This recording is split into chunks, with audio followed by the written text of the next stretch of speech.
Di sebuah perengan Kali Anyar yang masuk wilayah Dukuh Kenteng, Desa Demakan, Kecamatan Mojolaban, Kabupaten Sukoharjo, Jawa Tengah, teman-teman, terdapat pohon yang dikeramatkan, yaitu pohon serut yang dililit pohon gendula-genduli. Punden inilah yang disebut sebagai keramat Mbah Mojo.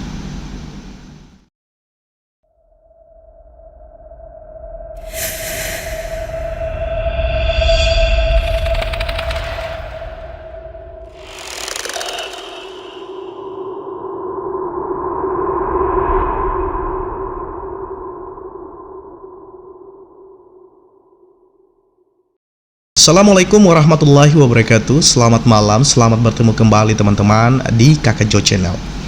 Mudah-mudahan kita semua senantiasa dilimpahkan nikmat kesehatan, kealfiatan, rezeki yang melimpah ruah dari Tuhan Yang Maha Kuasa.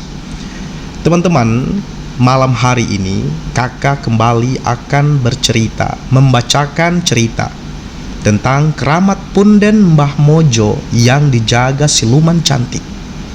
Cerita ini, teman-teman, dimuat pada ramalan artinama.com pada Rabu Kliwon 15 Maret 2023. Mudah-mudahan teman-teman suka dengan cerita ini dan berharap semoga teman-teman untuk terus sudi dan ikhlas mendukung pengembangan channel ini agar mampu berkembang lebih baik, lebih maju, bermanfaat, menghibur serta memberikan edukasi buat kita semua dengan terus men-like, men-subscribe, dan membagi atau men-share video maupun channel Kakak Jo melalui media sosial teman-teman.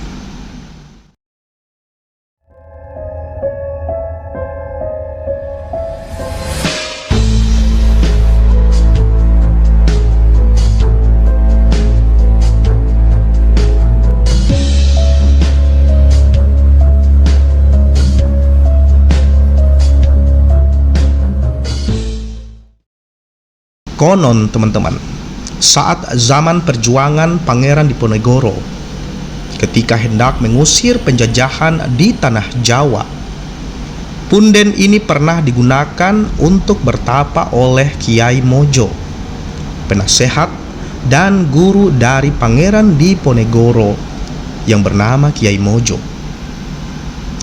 Saat bertapa, karena begitu lamanya, teman-teman, pohon tersebut hingga menaungi tubuh beliau hingga tak kelihatan.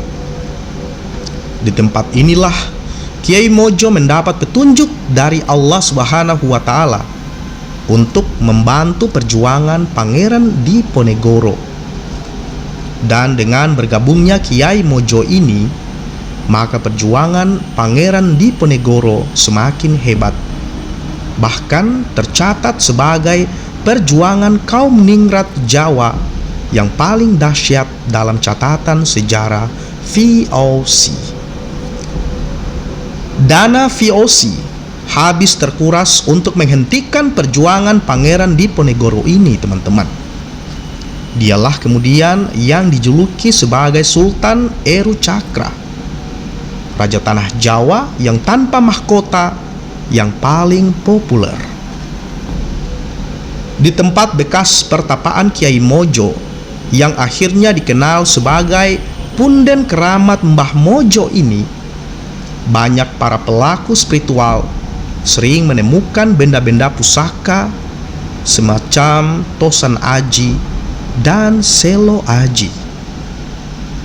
Bahkan, teman-teman, pernah ada yang diberi kitab Stambul, sehingga punden keramat Mbah Mojo ini semakin populer di mata para pelaku spiritual setempat.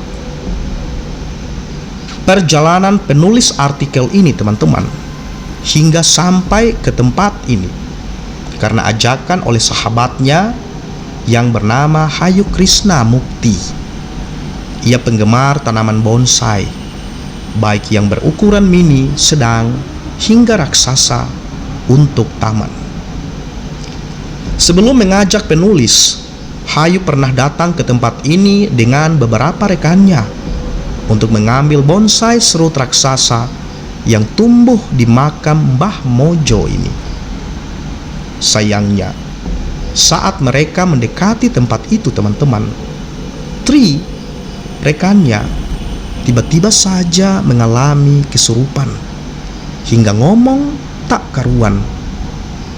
Dan dalam keadaan kesurupan itu, Tri kemudian berteriak-teriak, "Kurang ajar! Siapa yang berani mengganggu tempat tinggalku? Akan aku tumpas kelor. Aku Mbok Ratu Suwangi, penguasa wilayah keraton goib Sono Sewu. Ayo, siapa yang berani melawanku?" Teriaknya tidak karuan teman-teman, yang membuat rekan-rekannya merinding ketakutan. Akhirnya, Tri dengan paksa kemudian dibawa pulang oleh Hayu beserta rekan-rekannya. Ia takut kalau terjadi hal-hal yang tidak diinginkan dan semakin parah. Ketika sesampainya di rumah, Tri dibawa ke tempat Om Yono, dan di situ teman-teman, Tri diberi air putih, dan beberapa saat kemudian ia tersadar dari kesurupan itu. Dasar Hayu yang memang menyukai tantangan. Kejadian itu justru membuat dia semakin penasaran dengan tempat itu. Apalagi oleh Pak Bos Gi, jika pohon serut yang tumbuh di keramat Mbah Mojo itu bisa diambil, akan dibeli dengan harga 5 jutaan. Kenapa Hayu senekat itu teman-teman? Karena dalam prinsip hidupnya, lebih takut lapar daripada takut setan. Kenekatan Hayu inilah yang mengantarkan jejak langkah penulis artikel ini, tulisan ini, ke punden keramat Mbah Mojo. Untuk mencapai tempat ini harus melewati Tanggul Kalianyar Sono Sewu. Karena musim penghujan, maka jalan yang dilewati ini sangat becek. Sepeda motor pun sangat sulit untuk menembusnya. Sebelum sampai di punden keramat Mbah Mojo, terlihat bendungan Kalianyar Sono Sewu. Mata batin mereka teman-teman menangkap sebuah komunitas goib di tempat itu. Ya, tepat di bendungan tersebut. Komunitas hantu air yang dipimpin oleh sosok berambut gimbal panjang dan wajah yang sangat mengerikan. Seluruh tubuhnya berwarna hijau, dan dari penampakannya, hantu air ini dapat dipastikan berlaku jahat. "Ada apa, Mas?" tanya Hayu Krishna Mukti. "Itu, di bendungan Kalianyar ada komunitas hantu air. Tampaknya cukup jahat. Dari deteksi saya, sepanjang 1 kilometer ke kiri dan ke kanan tempat ini, setiap tahun dapat dipastikan ada orang yang mati tenggelam, minimal 1 orang." "Benar, Mas. Itu sudah semacam tradisi di tempat ini.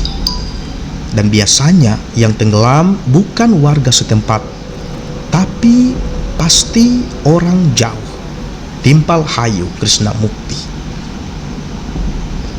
"Penguasanya bernama Lelepah, beraura negatif. Tempat ini tidak baik pengaruhnya bagi lingkungan ini." Lalu teman-teman, perjalanan kemudian dilanjutkan menuju ke punden keramat Mbah Mojo.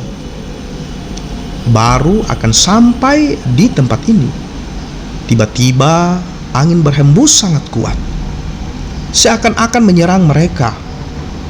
Angin yang aneh. Sambil bercanda, Hayu kemudian mengatakan, "Untung sebelum berangkat tadi, aku sudah minum tolak angin, Mas," sambil tertawa.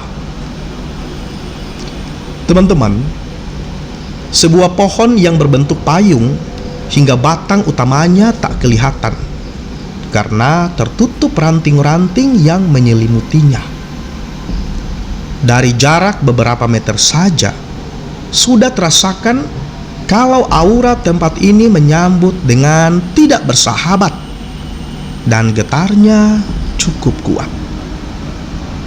Sudah tanggung sampai di lokasi yang menjadi tujuan bila tidak masuk melihat batang utamanya. Untuk masuk haruslah menyibak ranting-rantingnya dulu. Di dalamnya terlihatlah sebuah pohon serut cukup besar dengan lekukan yang sangat indah untuk bonsai taman. Yang unik pohon ini teman-teman, dililit pohon semak gendulak-gendulik. Pohon semak yang biasanya cuma kecil dan di tempat ini bisa sebesar paha manusia dewasa dan mencapai ketinggian 4 meteran. Menurut warga, pohon gendulak-gendulik ini merupakan bantal tidur makhluk gaib di sini, Mas. Terang hayu. Bukan cuma bantal, tapi ini merupakan tempat tinggal. Setiap cabang dan ranting dihuni warga gaib komunitas Mbah Mojo ini. Jelas penulis yang tiba-tiba ada kekuatan besar yang menghantam Tengku. Beruntung tidak terjadi apa-apa, teman-teman. Ada apa, Mas? Tanya Hayu kepada penulis. Kemarahan penguasa di sini. Sosok yang tinggi besar seperti King Kong, mata merah menyala dan satu tanduk di atas dahinya. Ini kelas genderuwo. Namanya Kolo Mercukundo. Berani ngambil pohon serut ini, Mas? Berani. Tapi syaratnya harus minta izin warga setempat dulu. Masalahnya, tumbuhnya pohon ini di perengan atau di pinggir sungai. Di atas pohon atas Kali Anyar Sonosewu. Di bawahnya ada kali cilik lama. Jika warga mengizinkan, besok kita ambil, kata penulis kepada Hayu. Teman-teman, ketika Hayu bicara dengan seorang warga, hal itu tidak diizinkan. Karena memang untuk menjaga lingkungan agar tidak longsor tanah perengan tersebut. Yang kedua, tempat ini sebagai punden warga yang dianggap sebagai cikal bakal mereka. Dengan begitu, maka batallah untuk memboyong pohon serut ini guna dijadikan sebagai komoditi tanaman taman. Dan untuk tombak cilek atau kecewa, maka Hayu mengambil dahan serut sebesar lengan yang cukup indah untuk distek dan menggergaji akar gendulak-genduli, kemudian untuk dibawa pulang. Siang itu memang seperti tidak terjadi apa-apa, teman-teman.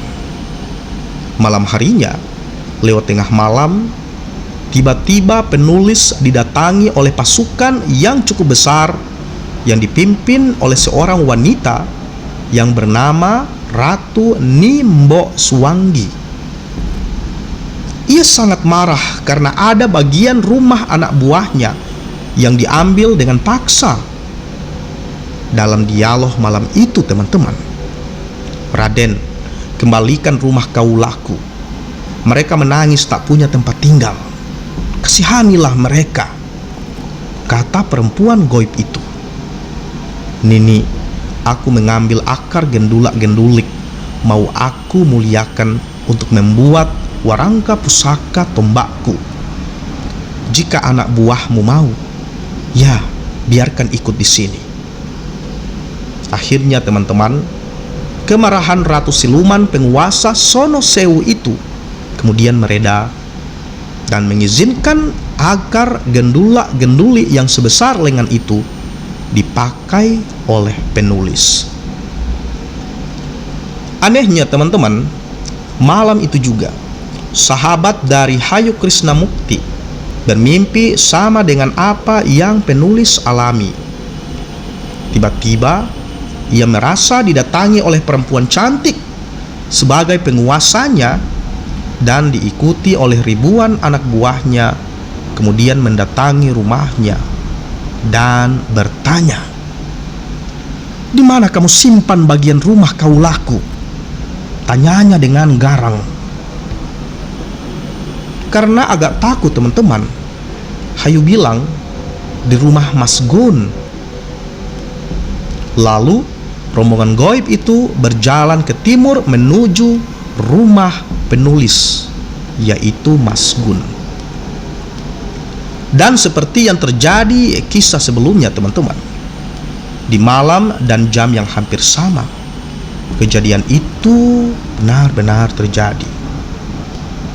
Benar-benar aneh bila dimasukkan dalam alam rasionalitas. Namun, ini hal yang nyata terjadi. Siapa perempuan cantik yang bergelar Ratu Nimbok Suwangi itu? Teman-teman, kawasan Sonosewu dikenal sebagai punjer spiritual tanah Jawa di zaman dulu, karena sudah masuk dalam agenda ramalan Prabu Joyoboyo yang mengatakan kelak kawasan Sonosewu ini akan menjadi pusat kerajaan yang besar dan menjadi berkembangnya agama baru. Yang saat ramalan itu dibuat, agama yang besar adalah agama Hindu. Ratu Nimbok Suwangi merupakan penguasa dari dimensi goib yang diperintahkan oleh Sang Mahaprabu Joyoboyo untuk menguasai dan menjadi penyeimbang alam di Sonosewu. Karena bumi Sonosewu merupakan bumi kewahyon yang memiliki daya pesona spiritual yang sangat tinggi. Bila dimanfaatkan power auranya bagi mereka yang ingin ngegayuh atau tertarik dalam dunia kekuasaan. 500 tahun kemudian teman-teman, ramalan itu hampir menjadi kenyataan. Saat berdirinya kerajaan Mataram Kartosuro yang setelah mengalami serangan oleh gabungan Sunan Kuning yang dibantu oleh orang-orang Tionghoa pelarian dari Batavia. Keraton Kartosuro jebol, sebuah pusat pemerintahan yang pernah dijamah musuh. Dianggap sudah tidak memiliki wibawa dan beraura buruk. Maka ada pemikiran untuk memindah Keraton Kartosuro yang kala itu di bawah pemerintahan Sunan Paku Buwono II. Maka teman-teman, diutuslah Tumenggung Honggo Wongso, Eyang Tumenggung Yosodipuro, Syekh Tapel Wojo, pendetanya bangsa Lelembut, dan Mayor Hu Gengrok. Dari Keraton Kartosuro teman-teman, dilepaskanlah kuda agar berlari mencari wilayah baru. Di mana kuda itu berhenti, maka tempat itulah yang dianggap layak untuk didirikan keraton. Tempat berhentinya itu adalah di desa Talangwangi dan desa Solo yang terletak di barat Bengawan Solo. Satunya lagi terletak di timur Bengawan Solo, yaitu di desa Sonosewu. Padahal teman-teman, menurut cerita Kondo Kasepuhan, jika keraton didirikan di Sonosewu, maka keraton ini akan menjadi pusat berkembangnya kebudayaan dan agama baru yang umurnya sangat panjang. Konon teman-teman, hal inilah yang ditakuti oleh Belanda. Maka dicarilah cara untuk mengalihkan lokasi pembangunan keraton di luar Sonosewu. Maka desa Solo menjadi pilihannya. Dan untuk mengambil aura positif bumi kewahyon itu teman-teman, maka oleh para ahli spiritual keraton lewat prosesi ritual yang sakral, diambillah tanah desa Talangwangi dan desa Sonosewu untuk dijadikan satu dengan tanah desa Solo. Juga kala itu teman-teman, campur tangan Belanda sangat kuat. Pertimbangan politis lainnya, jika keraton dibangun di timur Bengawan Solo, Belanda harus membuat jembatan yang besar biayanya untuk menghubungkan wilayah yang dibelah Sungai Bengawan Solo. Akhirnya, ratusan tahun lamanya, wilayah Sonosewu menjadi terlantar. Dan kala itu, hanya berdiri tugu kecil. Kini, Sonosewu teman-teman, justru dibuat sebagai pusat peribadatan umat Hindu yang dikelola dari berbagai etnis bangsa di dunia. Bahkan sekarang juga menjadi tujuan wisata ziarah bagi umat Hindu dan mereka yang tertarik dengan sejarah Sonosewu ini. Demikian teman-teman, sebuah kisah tentang keramat Punden Mbah Mojo yang dijaga oleh siluman cantik. Tulisan ini dimuat pada ramalan artinama.com pada Rabu Kliwon 15 Maret 2023. Semoga teman-teman suka dengan kisah ini dan menambah referensi buat teman-teman yang suka explore tempat-tempat yang bersejarah, yang angker dan misteri. Dan terus mendukung pengembangan channel Kakak Jo agar mampu berkembang lebih baik, lebih maju, bermanfaat, menghibur, serta memberikan edukasi buat kita semua. Dengan terus men-like, men-subscribe, dan men-share atau membagi video maupun channel Kakak Jo melalui sosial media teman-teman semua. Semoga Tuhan yang Maha Kuasa, Allah Subhanahu wa Ta'ala, membalas seluruh kebaikan dan sokongan teman-teman semua buat pengembangan channel ini. Kakak sadari teman-teman bahwa channel ini tidak akan pernah berarti apa-apa, tidak akan pernah menjadi sesuatu yang berharga tanpa bantuan dan support dari teman-teman semua.